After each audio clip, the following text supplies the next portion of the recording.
اگر کوئی شخص وفات پا جاتا ہے اور اس کے بعد اس کے بینک اکاؤنٹ کا کچھ پتہ نہیں ہے کہ کون سی بینک میں اس کے کتنے اکاؤنٹس ہیں، خاص طور پہ جو اوورسیز ہیں، ان کے جو والدین ہوتے ہیں یا ان کے کوئی رشتہ دار ہوتے ہیں جن کی وراثت میں سے ان کو جائیداد ملنی ہوتی ہے اور سکسیشن سرٹیفکیٹ بننی ہوتی ہے، تو ایشو یہ کریٹ ہو جاتے ہیں کہ ان کو یہ پتہ نہیں چلتا کہ کون سے بینک میں ان کے والدین کا اکاؤنٹ ہے۔ تو اس کا آرام سے حل آپ نکال سکتے ہیں۔ میں بھی اس کے بارے میں بڑا سوچ رہا تھا، کافی لوگوں نے مجھ سے کویشچن بھی کیے تھے کہ اس کا مسئلہ کیسے حل کیا جائے۔ تو آپ نے سب سے پہلے کیا کرنا ہے کہ جو شخص وفات پا گیا ہے اس کا آئی ڈی کارڈ آپ نے حاصل کرنا ہے۔ آئی ڈی کارڈ جب آپ کے پاس آ جائے تو پھر آپ کسی قسم کا کوئی بھی ریکارڈ، چاہے وہ بینک کا ہو چاہے کہیں اور ہو، آپ آرام سے وہ ریکارڈ حاصل اس انداز سے کر سکتے ہیں کہ اس ڈپارٹمنٹ کو آپ ایک اپلیکیشن دے سکتے ہیں کہ جناب اس آئی ڈی کارڈ سے جو چیز بھی ٹرانزیکشن ہوئی ہے یا بینک اکاؤنٹ ہے وہ ہمیں اس کی ڈیٹیلز دیں۔ اگر وہ نہیں دیتے، سکسیشن سرٹیفکیٹ آپ کو پتہ ہے کہ کورٹ سے، سول کورٹ سے ہی حاصل کی جاتی ہے، تو آپ ایک دعویٰ استقرار حق آرام سے کر سکتے ہیں۔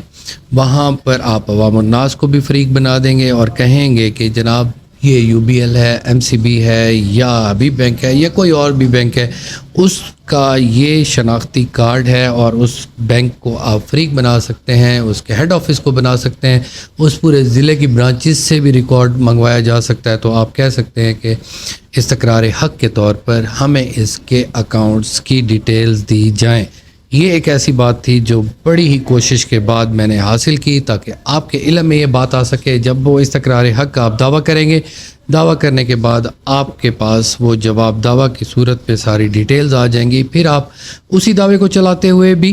وہ سکسیشن بنا سکتے ہیں یا اس کے علاوہ بھی کر سکتے ہیں۔ عام طور پہ ایسا ہی دیکھنے میں آیا ہے کہ اس کے بعد ہی آپ دعویٰ کریں گے کہ کتنے پیسے ہیں اور اس کی سکسیشن کرانی ضروری ہے۔ ہوتا کیا ہے کہ ہوتا یہ ہے کہ جو پاکستان میں جو لوگ موجود ہوتے ہیں یا جو اس اکاؤنٹ کو چھپانے کی کوشش کرتے ہیں، تو وہ آپ اس طریقے سے حاصل کر سکتے ہیں اور اپنا حق بھی حاصل کر سکتے ہیں۔ دوسرے طریقے سے آپ کا نقصان سے بچایا جا سکتا ہے۔ تو تمام یہ ویڈیوز کے جو فیکٹس ہیں آپ کو اس لیے بتائے تاکہ آپ کا فائدہ ہو سکے، اور انشاءاللہ نیکسٹ ویڈیو میں اس سے بہتر انفارمیشن کے ساتھ آپ کی خدمت میں حاضر ہوں گے۔ Thank you.